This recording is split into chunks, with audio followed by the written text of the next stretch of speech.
മീരയുടെ ഗ്രാമത്തിലെ ആ ചെറിയ വീടിന്റെ ഉമ്മറത്ത് വല്ലാത്തൊരു അസ്വസ്ഥത തങ്ങി നിന്നു. 9 മാസം നീണ്ട ഗർഭകാലം അവസാനിക്കാൻ ദിവസങ്ങൾ മാത്രം ബാക്കി. തറവാട് വീട് ജപ്തി ഭീഷണിയിലായപ്പോൾ അപ്രതീക്ഷിതമായി ലഭിച്ച ആ കോടീശ്വര ദമ്പതികളുടെ വാടക ഗർഭപാത്ര കരാർ മീരയ്ക്കൊരു രക്ഷാമാർഗമായിരുന്നു. കുഞ്ഞിനെ ജനിപ്പിച്ച് നൽകിയാൽ കൈനിറയെ പണം, അതായിരുന്നു വാഗ്ദാനം. പക്ഷേ പ്രസവത്തിന് തൊട്ടുമുമ്പുള്ള അവസാന നാളുകളിൽ രാഹുൽ ഖന്നയുടെ വില്ലയിലേക്ക് മാറണമെന്ന അവരുടെ നിർബന്ധം മീരയെ ഭയപ്പെടുത്തി. സുമി അന്ന് മീരയോട് പറഞ്ഞത് ഇപ്പോഴും അവളുടെ കാതുകളിൽ മുഴങ്ങുന്നുണ്ട്. എന്തിനാണ് ഈ അവസാന നിമിഷം അവർ നിന്നെ വില്ലയിലേക്ക് മാറ്റുന്നത്? ഇത്രയും നാൾ ഗ്രാമത്തിൽ കഴിഞ്ഞ നിനക്ക് എന്തിനാണ് പെട്ടെന്ന് അവർക്ക് വേണ്ടത്? സുമിയുടെ സംശയം മീരയെയും വേട്ടയാടിയിരുന്നു.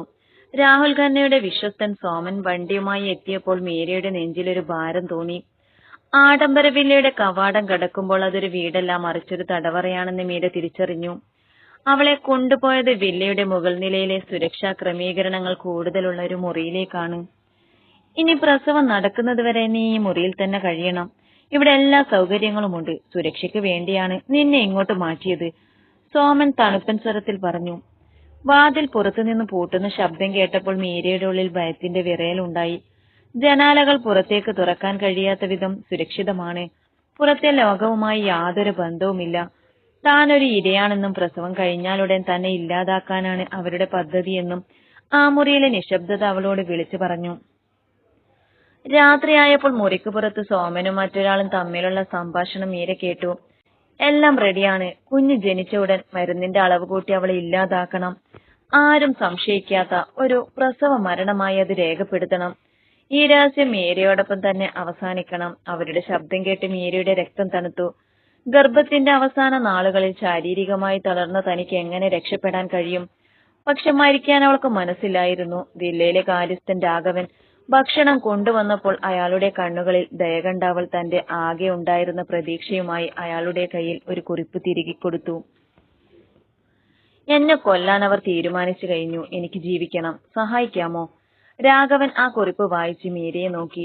അയാളുടെ കണ്ണുകളിൽ ഭയവും അതിലുപരി എന്തോ ഒന്ന് ചെയ്യാമെന്ന ഉറപ്പു നിഴലിച്ചു. മീരയുടെ അതിജീവനത്തിന്റെ പോരാട്ടം അവിടെ തുടങ്ങുകയായിരുന്നു. രാഘവൻ ആ കുറിപ്പ് വേഗത്തിൽ മടക്കി തന്റെ ഷർട്ടിന്റെ പോക്കറ്റിൽ വെച്ചു. ഒന്നും സംഭവിക്കാത്തതുപോലെ അദ്ദേഹം ഒഴിഞ്ഞ പാത്രങ്ങളുമായി മുറിക്ക് പുറത്തിറങ്ങി. മീരയുടെ ഹൃദയമിടിപ്പ് മുറിയിലെ നിശബ്ദതയിൽ വ്യക്തമായി കേൾക്കാമായിരുന്നു. ഇനി എന്ത് സംഭവിക്കും? തന്നെ ഒറ്റുകൊടുക്കുമോ അതോ തന്റെ രക്ഷകനാകുമോ? ഏറെ നേരം കഴിഞ്ഞില്ല. അർദ്ധരാത്രിക്ക് തൊട്ടുമുമ്പ് വാതിലിൽ ചെറിയൊരൊച്ച കേട്ടു. രാഘവൻ തിരികെ വന്നിരിക്കുന്നു. അദ്ദേഹം വാതിലിന്റെ ചെറിയ വിടവിലൂടെ ഉള്ളിലേക്ക് നോക്കി. ആരും കാണുന്നില്ലെന്ന് ഉറപ്പുവരുത്തിയ ശേഷം വളരെ താഴ്ന്ന ശബ്ദത്തിൽ സംസാരിച്ചു.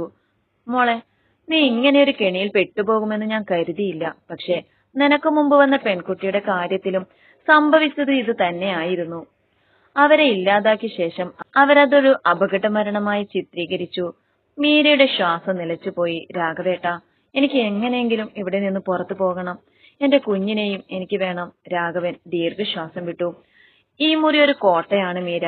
പുറത്തിറങ്ങാൻ നിനക്ക് കഴിയില്ല. പക്ഷെ ഇവിടെയുള്ള സുരക്ഷാ സംവിധാനങ്ങളുടെ ഒരു പ്രധാന കണ്ണിയായ സെർവർ റൂം എനിക്കറിയാം. അവിടുത്തെ ക്യാമറകൾ നിയന്ത്രിക്കുന്നത് ഞാനാണ്. നീ പ്രസവിക്കുന്ന രാത്രി ആശുപത്രിയിലേക്ക് മാറ്റുന്ന സമയത്ത് ഞാൻ ലൈറ്റുകൾ അണയ്ക്കാം. ആ ഇരുട്ടിൽ നിനക്ക് രക്ഷപ്പെടാം. പക്ഷേ അതിനുശേഷം പുറത്തെത്തിയാൽ അവർ എന്നെ വിടുമോ? മീര ചോദിച്ചു. രാഘവൻ തന്റെ പോക്കറ്റിൽ നിന്ന് ഒരു ചെറിയ പേപ്പർ എടുത്തു നൽകി. അതിലൊരു പേരും ഫോൺ നമ്പറും ഉണ്ടായിരുന്നു. ഇത് സുമതി ടീച്ചറാണ്. മുൻപിവിടെ ജോലി ചെയ്തിരുന്ന നഴ്സ്. അവൾക്ക് ഇവരുടെ എല്ലാ ക്രൂരതകളും അറിയാം. നീ അവിടെ എത്തിയാൽ ഈ നമ്പറിൽ വിളിക്കുക. പക്ഷെ ഒരു കാര്യം ഓർക്കുക, നീ പ്രസവിക്കുന്നതുവരെ ഒന്നും പുറത്ത് കാണിക്കരുത്. നീ പൂർണ്ണമായും അവരുടെ വലയിലാണെന്ന് അവർ വിശ്വസിക്കണം. അപ്പോഴേക്കും താഴെ നിലയിൽ സോമന്റെ ശബ്ദം കേട്ട് രാഘവൻ പെട്ടെന്ന് അവിടെ നിന്ന് പിൻവാങ്ങി. മീര തനിച്ചായി. താൻ ഗർഭിണിയാണെന്നുള്ള സത്യം വലിയൊരു തടസ്സമായി നിൽക്കുന്നു. പ്രസവശേഷമുള്ള ശാരീരികാവസ്ഥയിൽ എങ്ങനെ ഓടി രക്ഷപ്പെടും? അവൾ അല്പം വെള്ളം കുടിച്ചു. തളർച്ച മാറ്റാൻ ശ്രമിച്ചു. ഈ വില്ലയിൽ നിന്ന് പുറത്തു പോകാനുള്ള ഒരേയൊരു വഴി പ്രസവത്തിന് ശേഷമുള്ള ചെറിയ സമയപരിധി മാത്രമാണ്. അതിനിടയിൽ രാഹുൽ ഖന്നയുടെ ഭാര്യ മുറിയിലേക്ക് കടന്നു വന്നു. അവരുടെ മുഖത്ത് കൃത്രിമമായ ഒരു ചിരിയുണ്ടായിരുന്നു. എങ്ങനെയുണ്ട് മീര? വേദനയുണ്ടോ? എല്ലാം തയ്യാറായിട്ടുണ്ട്. നാളെ രാത്രി നിന്നെ ഞങ്ങൾ ക്ലിനിക്കിലേക്ക് മാറ്റും. കുഞ്ഞിനെ പുറത്തെടുക്കുന്നതോടെ നിനക്ക് വലിയൊരു തുക ലഭിക്കും. നിന്റെ കുടുംബത്തിന് സുഖമായി ജീവിക്കാം. അവരുടെ കണ്ണുകളിൽ തിളങ്ങുന്ന ആ ക്രൂരത മീര കണ്ടു. മീര മന്ദഹസിച്ചുകൊണ്ട് പറഞ്ഞു, എനിക്ക് കുഞ്ഞിനെ ഒന്ന് കാണണം മാഡം, അത് മാത്രം മതി എനിക്ക്. അവരൊന്ന് ചിരിച്ചു. ആ ചിരിയിൽ പരിഹാസമായിരുന്നു. തീർച്ചയായും കാണാം. അവർ പുറത്തിറങ്ങിയപ്പോൾ മീര തന്റെ വയറ്റിൽ തലോടി. പേടിക്കണ്ട മോളെ, നമ്മൾ ഇവിടുന്ന് രക്ഷപ്പെടും, അവൾ ഉറപ്പിച്ചു. രാഘവൻ നൽകിയ പേപ്പർ അവൾ തന്റെ അടിവസ്ത്രത്തിനുള്ളിൽ ഭദ്രമായി ഒളിപ്പിച്ചു. ഒരു വലിയ യുദ്ധത്തിനുള്ള തുടക്കമായിരുന്നു അത്. പിറ്റേന്ന് പുലർച്ചെ വില്ലയിൽ അസാധാരണമായ തിരക്കുകൾ അനുഭവപ്പെട്ടു. മീരയെ ആശുപത്രിയിലേക്ക് മാറ്റാനുള്ള സമയമായിരിക്കുന്നു. രാഘവൻ പറഞ്ഞതുപോലെ ലൈറ്റുകൾ അണയ്ക്കുന്ന ആ നിമിഷത്തിനായി അവൾ കാത്തിരുന്നു. എന്നാൽ സോമന്റെയും സംഘത്തിന്റെയും സാന്നിധ്യം അവളെ കൂടുതൽ അസ്വസ്ഥയാക്കി. ഓരോ ചുവടിലും അവർ മീരയെ നിരീക്ഷിക്കുന്നുണ്ടായിരുന്നു. വില്ലയുടെ കവാടത്തിന് മുന്നിൽ വലിയൊരു ആംബുലൻസ് വന്നു നിന്നു. രാഹുൽ ഖന്നയുടെ ഭാര്യ മീരയുടെ അടുത്ത് വന്ന് തണുത്ത സ്വരത്തിൽ പറഞ്ഞു, ഇന്ന് നിന്റെ ജീവിതത്തിലെ ഏറ്റവും വലിയ ദിവസമാണ് മീര. എല്ലാം ഭംഗിയായി നടക്കുമെന്ന് പ്രതീക്ഷിക്കുന്നു. ആ വാക്കുകൾക്കുള്ളിലെ ഭീഷണി മീര തിരിച്ചറിഞ്ഞു. ആംബുലൻസിലേക്ക് കയറുന്നതിന് തൊട്ടുമുമ്പ് രാഘവനെ അവൾ ദൂരെ നിന്ന് കണ്ടു. അയാൾ തലയൊന്ന് കുലുക്കി. മീരയ്ക്ക് മനസ്സിലായി, പ്ലാൻ തയ്യാറാണ്. ആംബുലൻസ് വില്ലയുടെ കോമ്പൗണ്ട് ഗേറ്റ് കടന്നു. വല്ലാത്തൊരു നിശബ്ദത. പെട്ടെന്നൊരു വലിയ ഇടിമുഴക്കത്തോടെ വില്ലയിലെ പവർ സപ്ലൈ മൊത്തം നിലച്ചു. ആംബുലൻസിന്റെ ഹെഡ്ലൈറ്റുകൾ പോലും അണഞ്ഞു. എന്താ സംഭവിച്ചത്? ഡ്രൈവറുടെ അലർച്ച കേട്ടു. സോമൻ പരിഭ്രാന്തനായി പുറത്തിറങ്ങി. ഇതാണ് തനിക്ക് കിട്ടിയ ഒരേയൊരവസരം. ആംബുലൻസിന്റെ പിൻവാതിൽ തുറന്നു കിടക്കുകയായിരുന്നു. മീര പതുക്കെ പുറത്തേക്കിറങ്ങി. ഇരുട്ടിന്റെ മറവിൽ വില്ലയുടെ കോമ്പൗണ്ട് മതിലിനോട് ചേർന്നവൾ ഒളിച്ചു. താൻ പ്രസവത്തോട് അടുത്തിരിക്കുന്നതിനാൽ വേദന കൊണ്ട് അവൾക്ക് നടക്കാൻ പ്രയാസമായിരുന്നു. എങ്കിലും ജീവനുള്ള കൊതി അവളെ മുന്നോട്ട് നയിച്ചു. അപ്പോഴേക്കും ജനറേറ്റർ പ്രവർത്തിക്കാൻ തുടങ്ങി. വില്ലയിൽ വെളിച്ചം വീണ്ടും വന്നു. അവളെവിടെ? ആ പെൺകുട്ടി എവിടെ? സോമന്റെ അലർച്ച കേൾക്കാം. താൻ രക്ഷപ്പെട്ട വിവരം അവർ അറിഞ്ഞു കഴിഞ്ഞു. മീര മതിൽ ചാടി പുറത്തെ കാട്ടുപാതയിലേക്ക് ഓടി. മുറിവുകൾ വകവെക്കാതെ വേദന കടിച്ചു പിടിച്ചവൾ ഇരുട്ടിലേക്ക് ലക്ഷ്യമില്ലാതെ ഓടി. അപ്പോഴാണ് റോഡിലൂടെ ഒരു ലോറി വരുന്നത് അവൾ കണ്ടത്. കൈകൾ വീശി അവൾ ലോറിക്ക് നേരെ ഓടി. ലോറി നിർത്തി. ഡ്രൈവർ പുറത്തിറങ്ങി. എന്താ മോളെ ഈ സമയത്ത്? എന്തിനാ ഇങ്ങനെ ഓടുന്നത്? മീര കിതച്ചുകൊണ്ട് പറഞ്ഞു. എന്നെ ആരെങ്കിലും ഒന്ന് സഹായിക്കണം, എന്നെ കൊല്ലാൻ വരുന്നു. അപ്പോഴേക്കും പുറകിൽ നിന്ന് രണ്ട് കറുത്ത SUV-കൾ വേഗതയിൽ വരുന്നത് അവൾ കണ്ടു. സോമനും സംഘവുമാണ്. മീര ലോറിക്ക് പിന്നിലേക്ക് വലിഞ്ഞു കയറി. സാറേ, വണ്ടിയെടുക്കൂ പ്ലീസ്. ലോറി മുന്നോട്ട് കുതിക്കുമ്പോൾ മീര തന്റെ ഫോൺ എടുത്ത് സോമന്റെ മുറിയിൽ നിന്ന് താൻ അടിച്ചുമാറ്റിയ ഫോണായിരുന്നു അത്. അവൾ വേഗത്തിൽ സുമതി ടീച്ചറുടെ നമ്പറിലേക്ക് വിളിച്ചു. സുമതി ടീച്ചറെ, ഞാൻ മീരയാണ്. അവർ എന്നെ കൊല്ലാൻ വരുന്നു. ഫോണിന്റെ അങ്ങേ തലക്കിൽ നിന്ന് സുമതി ടീച്ചറുടെ ഞെട്ടിയുള്ള ശബ്ദം കേട്ടു. മീര, നീ എവിടെയാണ്? നീ പേടിക്കണ്ട, നീ എത്രയും വേഗം ഞാൻ പറയുന്ന സ്ഥലത്തേക്ക് വാ. താൻ രക്ഷപ്പെടുമെന്ന് മീരയ്ക്ക് തോന്നി തുടങ്ങി. പക്ഷെ സോമന്റെ കാറുകൾ ലോറിക്ക് തൊട്ടു പിന്നാലെ തന്നെ ഉണ്ടായിരുന്നു. ആ സമയത്തെ ആ പാതയിൽ മീരയുടെയും കുഞ്ഞിന്റെയും ജീവൻ ഒരു നൂൽപാലത്തിലായിരുന്നു. ലോറിയിൽ ആ വലിയ ടാർപോളിൻ ഷീറ്റിനടിയിൽ മീര വേദന കൊണ്ട് പുളയുകയായിരുന്നു. കാറുകൾ ലോറിയെ മറികടക്കാൻ ശ്രമിക്കുന്നുണ്ടെന്ന് മനസ്സിലാക്കിയ ഡ്രൈവർ ലോറി ഒരു ഇടവഴിയിലേക്ക് തിരിച്ചുവിട്ടു. എന്നാൽ പ്രസവവേദന അവളിൽ അതിശക്തമായി തുടങ്ങി. അമിതമായ പേടിയും മാനസിക സമ്മർദ്ദവും കാരണം കുഞ്ഞു പുറത്തു വരാൻ തയ്യാറെടുക്കുകയാണെന്ന് മീരയ്ക്ക് മനസ്സിലായി. സാറ്, എനിക്ക് വയ്യ, എനിക്ക് ആശുപത്രി പോണം, മീര ഡ്രൈവറുടെ കബിനിലേക്ക് നിലവിളിച്ചുകൊണ്ട് പറഞ്ഞു. ഡ്രൈവർ വേഗത്തിൽ വണ്ടി ഓടിച്ചു. അപ്പോഴേക്കും സുമതി ടീച്ചറുടെ അഡ്രസ് മീരയുടെ ഫോണിലേക്ക് മെസ്സേജായി എത്തി. അത് നഗരത്തിന് പുറത്തുള്ള ഒരു പഴയ ചർച്ചിന്റെ ഉടമസ്ഥതയിലുള്ള ആശുപത്രിയായിരുന്നു. പെട്ടെന്ന് പിന്നിൽ നിന്നൊരു വലിയ ശബ്ദമുണ്ടായി. സോമന്റെ കാർ ലോറിയുടെ പിന്നിൽ ഇടിച്ചിരിക്കുന്നു. ലോറി ഒന്നുലഞ്ഞു. മീരയുടെ അലർച്ച ലോറിയുടെ എഞ്ചിൻ ശബ്ദത്തേക്കാൾ ഉച്ചത്തിലായിരുന്നു. ഡ്രൈവർ ഭയന്നുപോയി. വണ്ടി ഒരു കുറ്റിക്കാട്ടിലേക്ക് വെട്ടിത്തിരിച്ചു നിർത്തി. നീ ഇവിടെ ഒളിച്ചിരിക്കൂ, ഞാൻ അവരെ നോക്കിക്കോളാം, ഡ്രൈവർ പറഞ്ഞു. പക്ഷേ മീരയ്ക്ക് മനസ്സിലായിരുന്നു സോമനും കൂട്ടരും തന്നെ കണ്ടെത്തുമെന്ന്. താൻ ഇവിടെ കിടന്നാൽ തന്റെ കുഞ്ഞിന്റെയും തന്റെയും ജീവൻ തീർന്നു. അവൾ ലോറിയിൽ നിന്ന് ചാടിയിറങ്ങി ഇരുട്ടിലേക്ക് നടന്നു. വേദനയുടെ അമിതഭാരം അവളെ തളർത്തുന്നുണ്ടായിരുന്നു. ഒരു പഴയ തറവാടിന്റെ പുറകുവശത്ത് ഷെഡിലേക്ക് അവൾ തളർന്നു വീണു. അവിടെ ആ തണുത്ത തറയിൽ കിടന്ന് മീര തന്റെ ആദ്യത്തെ പോരാട്ടം നടത്തി. വേദനയുടെ അങ്ങേയറ്റത്ത് അവൾക്ക് ബോധം മറയുന്നുണ്ടായിരുന്നു. എങ്കിലും ആ ചെറിയ കരച്ചിൽ കേട്ടപ്പോൾ മീരയുടെ കണ്ണുകൾ നിറഞ്ഞു. കുഞ്ഞ് ജനിച്ചിരിക്കുന്നു. അവൾ ചോരയിൽ കുതിർന്ന തന്റെ ഉടുപ്പുകൊണ്ട് കുഞ്ഞിനെ പൊതിഞ്ഞു പിടിച്ചു. താൻ മരണത്തോട് അടുക്കുകയാണെന്ന് അവൾക്കറിയാമായിരുന്നു. പക്ഷേ ആ കുഞ്ഞ് ജീവിക്കണം. അപ്പോഴാണ് സോമന്റെ സംഘം ആ ഷെഡിന് ചുറ്റും ടോർച്ചടിക്കുന്നത് മീര കണ്ടത്. അവൾ എവിടെ? അടുത്തു തന്നെ കാണണം, സോമന്റെ ഗർജനം. മീര ഭയത്തോടെ കുഞ്ഞിനെ നെഞ്ചോട് ചേർത്ത് പിടിച്ചു. അപ്പോഴാണ് സുമതി ടീച്ചറുടെ ശബ്ദം അകലെ നിന്ന് കേട്ടത്. നിർത്തൂ, പോലീസിനെ വിളിച്ചിട്ടുണ്ട്. സുമതി ടീച്ചറും കുറച്ച് ഗ്രാമീണരും ടോർച്ചുകളുമായി അങ്ങോട്ടേക്ക് ഓടി വന്നു. സോമൻ പരിഭ്രാന്തനായി. മാധ്യമങ്ങളും പോലീസും അറിഞ്ഞാൽ കാര്യം കൈവിട്ടു പോകുമെന്ന് അവർക്ക് മനസ്സിലായി. സോമൻ തന്റെ ഗണ്ണ് താഴ്ത്തി. മീര, സുമതി ടീച്ചർ ഓടി വന്ന് മീരയെയും കുഞ്ഞിനെയും താങ്ങിയെടുത്ത് ആംബുലൻസിലേക്ക് മാറ്റി. പക്ഷെ സോമൻ തോറ്റു പിന്മാറാൻ തയ്യാറായിരുന്നില്ല. ആംബുലൻസിന്റെ ടയറുകൾക്ക് നേരെ അവൻ വെടിവെച്ചു. ടയർ പൊട്ടി ആംബുലൻസ് നിയന്ത്രണം വിട്ടു മറിഞ്ഞു. മീരയുടെ ബോധം മറിഞ്ഞു. അവസാനമായി അവൾ കേട്ടത് കുഞ്ഞിന്റെ കരച്ചിലായിരുന്നു. ആംബുലൻസ് മറിഞ്ഞു കിടക്കുന്ന ആ വിജനമായ പാതയിൽ കനത്ത നിശബ്ദത തങ്ങി നിന്നു. വെടിയേറ്റ ടയറുകൾ പൊട്ടിത്തകർന്ന് ആംബുലൻസ് ഒരു വശത്തേക്ക് ചെരിഞ്ഞിരുന്നു. ഉള്ളിലെ മരുന്നുകളും ഉപകരണങ്ങളും ചിതറിക്കിടക്കുന്നു. സോമനും സംഘവും തങ്ങളുടെ കാറുകളിലേക്ക് തിരികെ ഓടി. പോലീസിനെ ഭയന്നാണെങ്കിലും തങ്ങൾ ഉദ്ദേശിച്ച കാര്യം സാധിച്ചുവെന്നും മീരയും കുഞ്ഞും ആ അപകടത്തിൽ മരിച്ചു കാണുമെന്നും അവർ ഉറപ്പിച്ചു. കാറുകളുടെ ടയറുകൾ പാതയിലെ പൊടിപടലങ്ങൾ ഉയർത്തിക്കൊണ്ട് വേഗത്തിൽ മറഞ്ഞു. അല്പസമയത്തിനു ശേഷം ആംബുലൻസിന്റെ തകർന്ന ജനാലയിലൂടെ സുമതി ടീച്ചർ പുറത്തേക്ക് ഇഴഞ്ഞിറങ്ങി. ടീച്ചർക്ക് കാര്യമായ പരിക്കുകൾ ഉണ്ടായിരുന്നില്ല. ഭയത്തോടെ അവർ ആംബുലൻസിന്റെ പിൻവാതിൽ തുറക്കാൻ ശ്രമിച്ചു. ഉള്ളിൽ മീര അബോധാവസ്ഥയിൽ കുഞ്ഞിനെ നെഞ്ചോട് ചേർത്ത് പിടിച്ച് കിടക്കുന്നുണ്ടായിരുന്നു. മീരെ, മോളെ, ടീച്ചർ വിളിച്ചു. മീരയുടെ ശ്വാസം നേർത്തതായിരുന്നുവെങ്കിലും കുഞ്ഞ് ജീവൻ ഉണ്ടായിരുന്നു. സുമതി ടീച്ചർ പരിഭ്രമിക്കാതെ തന്റെ പഴയ സുഹൃത്തായ ഒരു ലോക്കൽ ഡോക്ടറെ വിളിച്ചു. സ്ഥലത്തെത്തിയ ആ ഡോക്ടർ അത്യാവശ്യ പ്രഥമ ശുശ്രൂഷകൾ നൽകി മീരയെയും കുഞ്ഞിനെയും ആരും കാണാത്ത വിധം തന്റെ ചെറിയ ക്ലിനിക്കിലേക്ക് മാറ്റി. 2 ദിവസങ്ങൾക്ക് ശേഷം മീര കണ്ണു തുറക്കുമ്പോൾ താനൊരു അജ്ഞാതമായ സ്ഥലത്താണെന്ന് തിരിച്ചറിഞ്ഞു. സുമതി ടീച്ചർ അവളുടെ അരികിൽ ഉണ്ടായിരുന്നു. നമ്മൾ എവിടെയാണ്? മീരയുടെ സ്വരം ഇടറിയിരുന്നു. നമ്മൾ സുരക്ഷിതരാണ് മീര. രാഹുൽ തന്നെ വിചാരിക്കുന്നത് നീ മരിച്ചു എന്നാണ്. ആ അപകടം നമുക്ക് അനുഗ്രഹമായി മാറി. ഇപ്പോൾ അവർ നിന്നെ അന്വേഷിക്കുന്നത് നിർത്തും. പക്ഷെ ഇത് അവസാനമല്ല. നീ ഈ അറിഞ്ഞ രഹസ്യങ്ങൾ ഇനി വെളിച്ചം കാണണം. മീര തന്റെ കുഞ്ഞിനെ നോക്കി. താൻ അനുഭവിച്ച വേദനകൾക്കെല്ലാം അപ്പുറം അവൾക്ക് ജീവിക്കാൻ ഒരു ലക്ഷ്യമുണ്ടായിരുന്നു. തന്റെ കുഞ്ഞിനെ സംരക്ഷിക്കുക, ഒപ്പം തന്നോടും മറ്റുള്ളവരോടും ചെയ്ത ക്രൂരതയ്ക്ക് രാഹുൽ ഖന്നയോട് കണക്ക് ചോദിക്കുക. അതേസമയം വില്ലയിൽ രാഹുൽ ഖന്ന ഒരു ഗ്ലാസ് വീഞ്ഞുമായി ജനാലയ്ക്കൽ നിന്ന് പുറത്തേക്ക് നോക്കുകയായിരുന്നു. ആ പെൺകുട്ടി ചത്തതല്ലേ? പിന്നെ എന്തുകൊണ്ട് പോലീസിന് അവളുടെ മൃതദേഹം ലഭിച്ചില്ല? അയാളുടെ ചോദ്യം സോമനെ വിയർപ്പിച്ചു. അപകട സ്ഥലത്ത് ഒന്നുമില്ലായിരുന്നു സർ. ഒരുപക്ഷെ അവൾ രക്ഷപ്പെട്ടിട്ടുണ്ടാകാം. രാഹുൽ ഖന്നയുടെ കണ്ണുകളിൽ ഭയത്തേക്കാൾ ഉപരി ഒരു ക്രൂരമായ ചിരി വിരിഞ്ഞു. അവൾ ജീവനോടെയുണ്ടെങ്കിൽ അവൾ അടുത്തു തന്നെ തിരിച്ചു വരും. അവൾക്കായി ഒരു വല വിരിക്കുക. ഇത്തവണ അവൾ തനിയെ വരികയില്ല. അവൾ അവളുടെ കുഞ്ഞിനെ തേടി വരും. മീരയുടെയും രാഹുൽ ഖന്നയുടെയും നേർക്കുനേരെയുള്ള യുദ്ധത്തിന്റെ തുടക്കമായിരുന്നു അത്. 2 ആഴ്ചകൾക്ക് ശേഷം മീര ഇപ്പോൾ കുറച്ചുകൂടി ആരോഗ്യം വീണ്ടെടുത്തു. ചെറിയൊരു ക്ലിനിക്കിൽ ഒളിവിൽ കഴിയുമ്പോഴും അവളുടെ മനസ്സ് അപ്പോഴും വില്ലയിലെ ആ അലമാരയ്ക്കുള്ളിൽ ഒളിപ്പിച്ചു വെച്ച ഡയറിയെ കുറിച്ചായിരുന്നു. അത് കയ്യിൽ കിട്ടാതെ രാഹുൽ ഖന്നയെ നിയമത്തിന് മുന്നിൽ കൊണ്ടുവരാൻ കഴിയില്ലെന്ന് അവൾക്കറിയാം. ടീച്ചറെ, എനിക്ക് വില്ലയിലേക്ക് തിരിച്ചു പോയേ തീരൂ, മീര ഉറച്ച സ്വരത്തിൽ പറഞ്ഞു. സുമതി ടീച്ചർ ഭയത്തോടെ അവളെ നോക്കി. മീര, അത് ആത്മഹത്യക്ക് തുല്യമാണ്. അവർ നിന്നെ കാത്തിരിക്കുകയാണ്. അവർ കാത്തിരിക്കുന്നത് മീര എന്ന ഇരയ്ക്ക് വേണ്ടിയാണ്. എന്നാൽ ഇത്തവണ പോകുന്നത് ഒരമ്മയാണ്.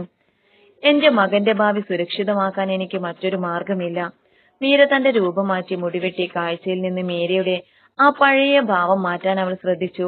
സുമതി ടീച്ചറുടെ സുഹൃത്തായ ഒരു വക്കീലിന്റെ സഹായത്തോടെ അവർ ഒരു പ്ലാൻ തയ്യാറാക്കി. വില്ലയിൽ അന്ന് രാത്രി നടക്കാൻ പോകുന്ന ഒരു വലിയ വിരുന്ന് അവർക്കൊരു അവസരമാണ്. രാഹുൽ ഖന്നയുടെ വ്യവസായ പങ്കാളികൾ വരുന്ന ആ രാത്രി സെക്യൂരിറ്റിയുടെ ശ്രദ്ധ വില്ലയിലെ പ്രധാന ഹാളിലായിരിക്കും. രാത്രി വില്ലയ്ക്ക് ചുറ്റും ഇരുൾ പടർന്നു. മീര കൃത്യമായ ആസൂത്രണത്തോടെ വില്ലയുടെ പിൻഭാഗത്തെ ഗാർഡനിലൂടെ ഇഴഞ്ഞു നീങ്ങി. പഴയ പാചകക്കാരൻ എന്ന നിലയിൽ രാഘവൻ പണ്ട് പറഞ്ഞുകൊടുത്ത രഹസ്യ വഴിയിലൂടെ അവൾ വീടിനുള്ളിലേക്ക് കടന്നു. ഹൃദയമിടിപ്പ് കൂടുന്നുണ്ടായിരുന്നു. താൻ കിടന്ന മുറിയിലേക്ക് അവൾ മെല്ലെ ചെന്നു. മുറിയിൽ ആരും ഉണ്ടായിരുന്നില്ല. പക്ഷെ അതിപ്പോൾ ഒരു സ്റ്റോർ റൂമായി മാറ്റിയിരുന്നു. അവൾ വേഗത്തിൽ അലമാരയുടെ അടുത്തേക്ക് പോയി. തറയിലെ ടൈലുകൾക്കിടയിൽ അവൾ ഒളിപ്പിച്ചു വെച്ച ഡയറി അവിടെ തന്നെ ഉണ്ടായിരുന്നു. അത് കയ്യിലെടുത്തപ്പോൾ അവളുടെ കണ്ണുകളിൽ ആശ്വാസം നിറഞ്ഞു. എന്നാൽ പെട്ടെന്ന് മുറിയിലെ ലൈറ്റ് തെളിഞ്ഞു. വാതിലിൽ രാഹുൽ ഖന്ന നിൽക്കുന്നു. നീ വരൂ എന്ന് എനിക്കറിയാമായിരുന്നെടി മീര. അയാൾ ക്രൂരമായി ചിരിച്ചു. പക്ഷേ നീ വരുമെന്ന് കരുതിയത് നിന്റെ കുഞ്ഞിനെ നോക്കാനാണെന്നാണ്. നീ ഡയറിയാണ് തേടി വന്നതെന്ന് എനിക്കറിയില്ലായിരുന്നു. പിറകിൽ നിന്ന് സോമനും സംഘവും മുറിയിലേക്ക് കടന്നു വന്നു. മീര അകപ്പെട്ടത് വീണ്ടും മറ്റൊരു കെണിയിലാണോ? അവൾ തന്റെ കയ്യിലിരുന്ന ഡയറി മുറുകെ പിടിച്ചു. മരണം തൊട്ടരികിൽ നിൽക്കുമ്പോഴും അവളുടെ മുഖത്ത് ഭയമുണ്ടായിരുന്നില്ല. ഈ ഡയറിയിൽ ഉള്ളത് എന്റെ മാത്രം മരണത്തിന്റെ കഥയല്ല രാഹുൽ ഖന്ന. നീ ചെയ്ത എല്ലാ പാപങ്ങളുടെയും കണക്കാണ്. ഇത് ഇന്ന് പുറത്തു വരും. മീര അലറി. രാഹുൽ ഖന്നയുടെ മുഖത്തെ ചിരി മാറി ഗൗരവമായി. അയാൾ അടുത്തേക്ക് നടന്നു വന്നു. നിനക്ക് തോന്നുന്നുണ്ടോ നീ ഇത് പുറത്തു കൊണ്ടുപോകുമെന്ന്? അപ്പോഴാണ് മീര തന്റെ കയ്യിലിരുന്ന ചെറിയ ഉപകരണം ഞെക്കിയത്. അത് സുമതി ടീച്ചർ നൽകിയ ഒരു തത്സമയ സ്ട്രീമിംഗ് ഉപകരണമായിരുന്നു. അവൾ വില്ലയിൽ എത്തിയ നിമിഷം മുതൽ നടന്ന കാര്യങ്ങളെല്ലാം പുറത്ത് വക്കീലിന്റെ ഓഫീസിൽ തത്സമയം സംപ്രേഷണം ചെയ്യപ്പെടുന്നുണ്ടായിരുന്നു. രാഹുൽ ഖന്നയുടെ മുഖത്തെ അഹങ്കാരം ഒരു നിമിഷം കൊണ്ട് ഭയത്തിന് വഴിമാറി. മീരയുടെ കയ്യിലിരുന്ന ഉപകരണം തത്സമയം ദൃശ്യങ്ങൾ അയക്കുന്നുണ്ടെന്ന് മനസ്സിലാക്കിയ അയാൾ ദേഷ്യത്തോടെ അത് തട്ടിത്തെറിപ്പിക്കാൻ ശ്രമിച്ചു. എന്നാൽ മീര അതിവേഗം ഒഴിഞ്ഞുമാറി മുറിയിലെ വലിയ ജനാലയിലൂടെ പുറത്തെ പുൽത്തകിടിയിലേക്ക് ചാടി. അവളെ വെടിവെക്കൂ, രാഹുൽ ഖന്ന അലറി. സോമനും ഗുണ്ടകളും തോക്കുകൾ ലക്ഷ്യം വെച്ചു. എന്നാൽ അപ്പോഴേക്കും വില്ലയുടെ മുൻവശത്തെ സൈറൻ മുഴങ്ങി. വക്കീലിന്റെ ഓഫീസിൽ നിന്നും ലഭിച്ച തത്സമയ ദൃശ്യങ്ങളുടെ അടിസ്ഥാനത്തിൽ പോലീസ് സംഘം വില്ല വളഞ്ഞു കഴിഞ്ഞിരുന്നു. പുറത്ത് കാത്തുനിന്ന സുമതി ടീച്ചറും വക്കീലും പോലീസിനെ അനുഗമിച്ചു. രാഹുൽ ഖന്നയുടെ വ്യവസായ പങ്കാളികൾക്ക് മുന്നിൽ വെച്ച് തന്നെ അയാൾക്ക് മുഖം നഷ്ടമായി. ആഡംബര വില്ലയുടെ അന്തസ് പോലീസ് ജീപ്പുകളുടെ വെളിച്ചത്തിൽ തകർന്നു വീണു. രാഹുൽ ഖന്ന, നിങ്ങൾക്കെതിരെ ഗുരുതരമായ കൊലപാതക ശ്രമത്തിനും തട്ടിക്കൊണ്ടുപോകലിനും തെളിവുകളുണ്ട്. കീഴടങ്ങുക. ഇൻസ്പെക്ടറുടെ ഗർജനം വില്ലയിലുടനീളം മുഴങ്ങി. സോമൻ തോക്ക് താഴെയിട്ടു. അവന് രക്ഷപ്പെടാൻ വേറെ വഴിയുണ്ടായിരുന്നില്ല. രാഹുൽ ഖന്ന ദേഷ്യവും നിസ്സഹായാവസ്ഥയും കൊണ്ട് വിറക്കുകയായിരുന്നു. അയാൾ തടയാൻ ശ്രമിച്ചെങ്കിലും പോലീസ് അകത്തേക്ക് ഇരച്ചു കയറി. മീര പിടിച്ചുവെച്ച ഡയറിയിൽ അവർക്ക് വേണ്ട എല്ലാ തെളിവുകളും ഉണ്ടായിരുന്നു. മീര തളർന്ന് പുൽത്തകിടിയിലിരുന്നു. സുമതി ടീച്ചർ ഓടിയെത്തി അവളെ നെഞ്ചോട് ചേർത്ത് പിടിച്ചു. നീ ജയിച്ചു മീര, ടീച്ചർ വിതുമ്പിക്കൊണ്ട് പറഞ്ഞു. പോലീസുകാർ രാഹുൽ ഖന്നയെയും സോമനെയും വിലങ്ങണിയിച്ചു കൊണ്ടുപോകുന്നത് മീര നോക്കി നിന്നു. തന്റെ കുഞ്ഞിനെ തന്നിൽ നിന്ന് പിടിച്ചെടുക്കാൻ ശ്രമിച്ച ഒരു ആയുധമായി മാത്രം തന്നെ കണ്ട ആ ക്രൂരനായ മനുഷ്യൻ ഇന്ന് തോറ്റ് തുന്നം പാടിയിരിക്കുന്നു. ആശുപത്രിയിൽ നിന്ന് കൊണ്ടുവന്ന കുഞ്ഞിനെ മീര സുമതി ടീച്ചറുടെ കയ്യിൽ നിന്ന് വാങ്ങി. ആ ചെറിയ മുഖത്ത് നോക്കുമ്പോൾ അവൾക്ക് മനസ്സിലായി, ഈ പോരാട്ടം തനിക്ക് വേണ്ടിയായിരുന്നില്ല, തന്റെ മകന് വേണ്ടി മാത്രമായിരുന്നു. എന്നാൽ ആ കേസ് വലിയൊരു നിയമയുദ്ധത്തിന് തുടക്കമിട്ടു. രാഹുൽ ഖന്നയുടെ സ്വാധീനം വെച്ച് അയാൾ രക്ഷപ്പെടാൻ ശ്രമിക്കുമെന്ന് മീരയ്ക്ക് അറിയാമായിരുന്നു. പക്ഷെ മീരയ്ക്ക് ഇപ്പോൾ ഭയമില്ല. സത്യം തന്റെ കൂടെയുണ്ട്. ഒപ്പം തന്നെ പോലെ വേദനിച്ച മറ്റു പല വാടക മാതാക്കളുടെയും കണ്ണീര്. രാഹുൽ ഖന്ന അറസ്റ്റിലായെങ്കിലും പോരാട്ടം അവസാനിച്ചിരുന്നില്ല. ജയിലിൽ കിടന്നുകൊണ്ട് തന്റെ സ്വാധീനം ഉപയോഗിച്ച് കേസ് അട്ടിമറിക്കാൻ ഖന്ന ശ്രമിച്ചു. മീരയ്ക്കെതിരെയുള്ള ഭീഷണികൾ തുടർന്നു. സാക്ഷികളെ സ്വാധീനിക്കാനും മീരയുടെ സ്വഭാവ ദൂഷ്യം വരുത്തി തീർക്കാനും ഖന്നയുടെ അഭിഭാഷകർ കോടതിയിൽ വാദങ്ങൾ നിരത്തി. കോടതിയിൽ മീര നേരിട്ടത് വലിയൊരു വെല്ലുവിളിയായിരുന്നു. പ്രതിസ്ഥാനത്ത് നിൽക്കുന്ന ഖന്നയുടെ കൂസലില്ലാത്ത ചിരി അവളിൽ ചെറിയൊരു വിറയൽ ഉണ്ടാക്കിയെങ്കിലും സുമതി ടീച്ചറിന്റെ സാന്നിധ്യം അവൾക്ക് ധൈര്യം നൽകി. ഇതൊരു സാധാരണ കരാർ ലംഘനമല്ല, മറിച്ച് വാടക ഗർഭപാത്രത്തിന്റെ മറവിൽ നടന്ന മനുഷ്യക്കടത്തും ഗൂഢാലോചനയുമാണ്. വക്കീല് വാദിച്ചു. മീര ഹാജരാക്കിയ ഡയറിയും വില്ലയിലെ സെർവർ റൂമിൽ നിന്ന് പോലീസ് കണ്ടെടുത്ത ദൃശ്യങ്ങളും ഖന്നയെ കുടുക്കി. ഏറ്റവും നിർണായകമായ മൊഴി വന്നത് കാര്യസ്ഥനായ രാഘവനിൽ നിന്നായിരുന്നു. താൻ അറസ്റ്റിലായപ്പോൾ രാഹുൽ ഖന്ന തന്നെ വധിക്കാൻ ശ്രമിച്ചുവെന്നും ആ വില്ലയിൽ നടന്ന ക്രൂരതകൾക്ക് താൻ സാക്ഷിയാണെന്നും രാഘവൻ കോടതിയിൽ വെളിപ്പെടുത്തി. ഇത് കേസിന്റെ ഗതി തന്നെ മാറ്റിമറിച്ചു. മാസങ്ങൾ നീണ്ട വാദപ്രതിവാദങ്ങൾക്കൊടുവിൽ വിധി വന്നു. രാഹുൽ ഖന്നയ്ക്കും സോമനും കഠിന തടവ് ശിക്ഷ വിധിച്ചു. ഖന്നയുടെ സാമ്രാജ്യം തകർന്നു. വാടക ഗർഭപാത്രവുമായി ബന്ധപ്പെട്ട നിയമങ്ങൾ കർശനമാക്കാൻ ആ വിധി കാരണമായി. എന്നാൽ മീരയ്ക്ക് ആ വിജയത്തേക്കാൾ വലുതായിരുന്നു തന്റെ കുഞ്ഞ്. നിയമപരമായി കുഞ്ഞിന്റെ പൂർണ്ണമായ അവകാശം മീരയ്ക്ക് ലഭിച്ചു. ഖന്നയുടെ വില്ല കണ്ടുകെട്ടി അതിൽ നിന്ന് ലഭിച്ച തുക ഒരു ട്രസ്റ്റായി രൂപീകരിച്ച് മീരയെ പോലെ ദുരിതം അനുഭവിക്കുന്ന സ്ത്രീകൾക്കായി മാറ്റിവെച്ചു. 1 വർഷത്തിനു ശേഷം മീരയുടെ ഗ്രാമത്തിൽ ചെറിയൊരു വീടിന്റെ ഉമ്മറത്ത് മീരയിരുന്നു. ഓലമേഞ്ഞ പഴയ വീടിന്റെ സ്ഥാനത്തിപ്പോൾ നല്ലൊരു വീട് ഉയർന്നിരുന്നു. അവളുടെ മകൻ, അവൾ അതിജീവ എന്ന് വിളിക്കുന്ന ആ കുഞ്ഞ് മുറ്റത്ത് കളിക്കുന്നുണ്ടായിരുന്നു. ചിലപ്പോഴൊക്കെ ദൂരെ നിന്ന് വരുന്ന വലിയ കാറുകളുടെ ശബ്ദം കേൾക്കുമ്പോൾ മീരയുടെ ഉള്ളൊന്ന് പിടയും. ആ ഓർമ്മകൾ മായാൻ സമയമെടുക്കും. എങ്കിലും താനൊരു ഇരയല്ലെന്നും ഒരു പോരാളിയാണെന്നും അവൾ തിരിച്ചറിഞ്ഞു. മീര, സുമതി ടീച്ചർ അടുത്തു വന്നിരുന്നു. ഇന്ന് വലിയ വാർത്തയാണ്. നമ്മുടെ ട്രസ്റ്റ് വഴി 10 സ്ത്രീകൾക്ക് നിയമസഹായം കിട്ടുന്നുണ്ട്. മീര ചിരിച്ചു. ആ ചിരിയിൽ ഒരു അമ്മയുടെ കരുത്തുണ്ടായിരുന്നു. ഇനിയും ഒരുപാട് പേർക്ക് തണലാകണം എന്ന തീരുമാനത്തോടെ അവൾ മകനെ ചേർത്ത് പിടിച്ചു. ഇരുട്ടിൽ നിന്ന് തുടങ്ങിയ യാത്ര ഇന്ന് സൂര്യപ്രകാശത്തിൽ എത്തി നിൽക്കുന്നു. രാഹുൽ ഖന്ന ജയിലിലായെങ്കിലും അയാൾ കെട്ടിപ്പടുത്ത സാമ്രാജ്യം അത്ര പെട്ടെന്നൊന്നും ഇല്ലാതായിരുന്നില്ല. ഖന്നയുടെ ബിസിനസ് പങ്കാളികൾക്ക് മീരയും അവൾ നേതൃത്വം നൽകുന്ന ട്രസ്റ്റും വലിയൊരു ഭീഷണിയായി മാറി. അവർ ട്രസ്റ്റിന്റെ പ്രവർത്തനങ്ങളെ തടയാൻ നിയമക്കുരുക്കുകളും വ്യാജ ആരോപണങ്ങളും അഴിച്ചുവിട്ടു. ഒരു ദിവസം മീരയുടെ ട്രസ്റ്റ് ഓഫീസിന് മുന്നിൽ വലിയൊരു ജനക്കൂട്ടം തടിച്ചുകൂടി. അവർ ട്രസ്റ്റിനെതിരെ മുദ്രാവാക്യം വിളിക്കുകയായിരുന്നു. ആ ജനക്കൂട്ടത്തിന് പിന്നിൽ ഖന്നയുടെ പഴയ ബിസിനസ് പാർട്ണറായ വിക്രം റാത്തോഡ് ഉണ്ടായിരുന്നു. ഈ ട്രസ്റ്റ് ഒരു നാടകമാണ്, പണം തട്ടാൻ വേണ്ടിയുള്ള വ്യാജ പ്രസ്ഥാനമാണിത്. വിക്രം റാത്തോഡ് മാധ്യമങ്ങൾക്ക് മുന്നിൽ മീരയ്ക്കെതിരെ ആരോപണം ഉന്നയിച്ചു. മീരയുടെ ട്രസ്റ്റിന്റെ ബാങ്ക് അക്കൗണ്ടുകൾ മരവിപ്പിക്കപ്പെട്ടു. അവളുടെ പ്രശസ്തിയെ തകർക്കാൻ അവർ സോഷ്യൽ മീഡിയ വഴി വ്യാജ പ്രചാരണങ്ങൾ നടത്തി. അപ്രതീക്ഷിതമായ ഈ തിരിച്ചടി മീരയെ തളർത്തിക്കളഞ്ഞു. സുമതി ടീച്ചർ പോലും നിസ്സഹായാവസ്ഥയിലായി. മീര, നമ്മൾ പിന്മാറുന്നതാണ് നല്ലത്. അവർക്ക് പണമുണ്ട്, സ്വാധീനമുണ്ട്.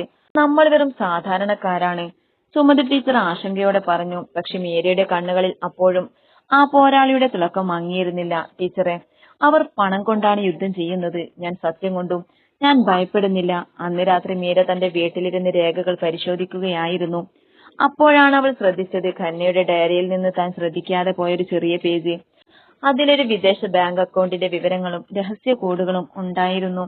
ഇത് വെറും ബിസിനസ് രേഖയല്ല, മറിച്ച് റാത്തോഡിനെയും ഖന്നയെയും ഒരുമിച്ച് തകർക്കാൻ കഴിയുന്ന വലിയൊരു സാമ്പത്തിക ക്രമക്കേടിന്റെ തെളിവായിരുന്നു.